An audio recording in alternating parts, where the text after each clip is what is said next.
Olá pessoal, tudo bem com vocês? Estamos aqui, pessoal, para mais uma aula de física. Com vocês novamente aqui, eu sou o professor Bruno, tá ok? E aí eu vou dar continuidade a um estudo sobre o calor, mas voltado mais para a parte quantitativa, né? Que é a área da física que a gente chama de calorimetria. E aí hoje eu vou estar abordando para vocês, em específico, o calor latente, tá ok, pessoal? Que é a segunda parte dessa aula. Então, pessoal, o calor, ele como grandeza física, a unidade de medida do calor é o joule, ou também que em muitas situações práticas que pode ser usado é o caloria, tá ok? É a caloria. Só que no caso, no Sistema Internacional de Unidades, que se usa como padrão é o joule, tá ok? Mas na prática, com mais frequência será usada a caloria. Nós temos dois processos distintos, que no caso nós vamos ter dois tipos de calor. O calor sensível, que é aquele que está presente quando a substância sofre mudança de temperatura, e o calor latente, que é aquele que está presente quando a substância sofre mudança de estado físico. Tá ok, pessoal? Então, passando adiante, vamos então para a ideia do calor latente. O que é o calor latente, pessoal? O calor latente nada mais é do que a quantidade de energia que tem que ser transferida para uma determinada massa de uma substância, para que essa substância sofra variação de temperatura. Então, nesse caso, nota que o calor latente ele está diretamente associado com a massa do material e com a mudança de estado físico, certo? Lembrando a vocês, pessoal, que estejam com caderno e caneta em mãos, porque é fundamental que vocês façam as observações e as anotações de vocês, sempre que acharem pertinente. Eu quero que vocês confiram aqui comigo agora na imagem, ok? Observem que aqui tem uma tabela. Nessa tabela, pessoal, nós temos aí o ponto de fusão e de ebulição de várias substâncias. O álcool, a água, o ferro, o cobre. Então, nessa tabela, vocês vão ver aí, por exemplo, o ponto de fusão e ebulição da água, que é 0 e 100 graus Celsius, né? O ponto de fusão e ebulição do ferro, por exemplo, é 1535 graus Celsius e 3000 graus Celsius. E do outro lado, do lado direito da tabela, nós temos aí o valor do calor latente de fusão e o valor do calor latente de ebulição. Note que essas constantes, elas têm um valor específico para cada estado físico da matéria.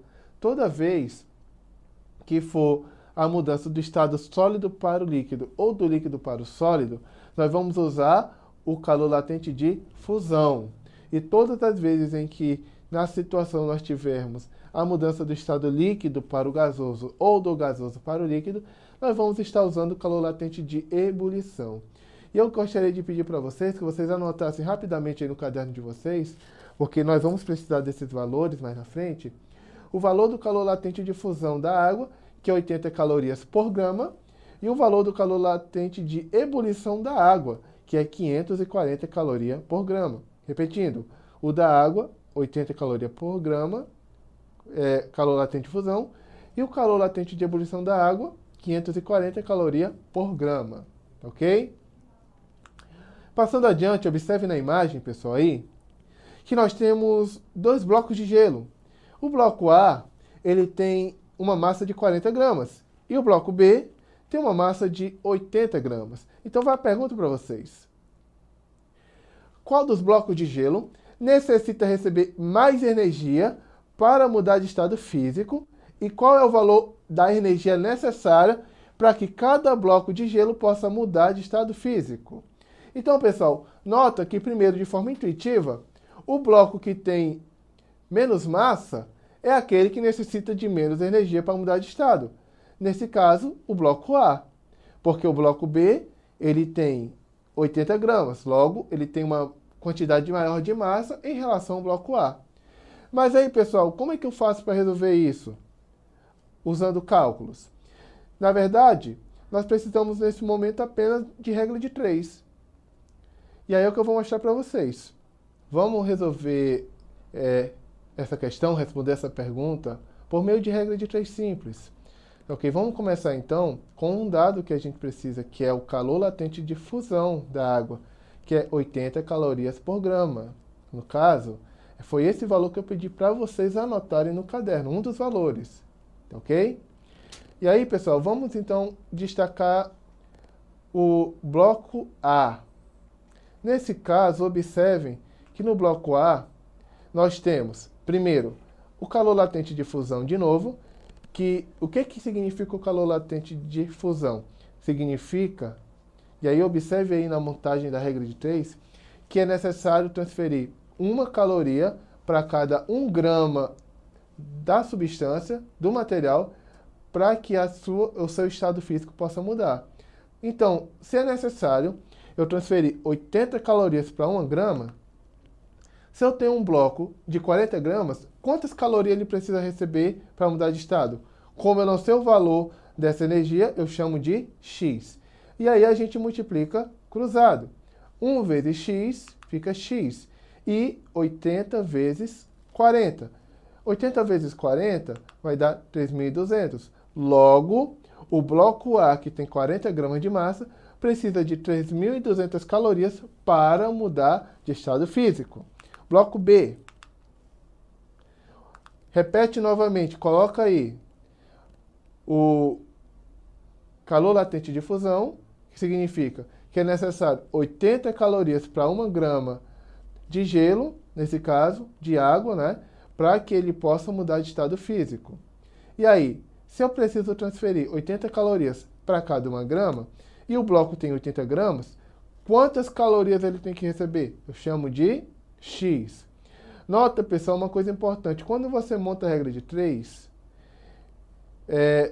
e é uma regra de 3 simples, né, nesse caso, tenham cuidado de colocar a unidade de medida abaixo da unidade de medida, tá ok?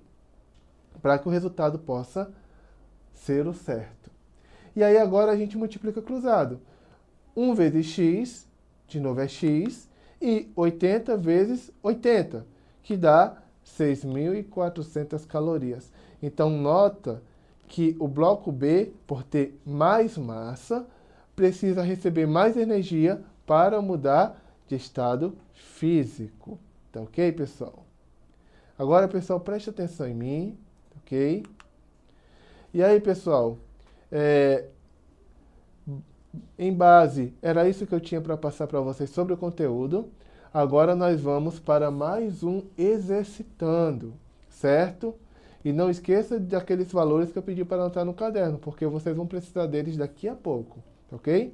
Então, pessoal, vamos agora para o exercitando. Observa comigo a questão e nós vamos fazer a leitura em conjunto, tá ok? Observe a questão então, pessoal. Leia o texto a seguir. Black, 1935, discute um conceito que envolve a transição de fase, ou seja, mudança de estado, na qual há uma liberação ou absorção de calor que não envolve variações na temperatura mensuráveis pelo termômetro. Então, pessoal, o texto descreve o calor. Que tipo de calor? Letra A, molar. Letra B, sensível. Letra C, latente, ou letra D, específico? Então vamos voltar ao corpo do texto e analisar novamente.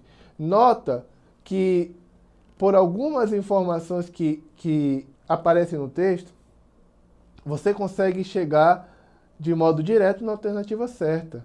Então, observa agora aí no texto a parte que eu estou destacando para vocês. Não envolve variações na temperatura mensuráveis pelo termômetro. Então, observem que essa parte que eu destaquei diz que não envolve o quê? Variação da temperatura, pessoal.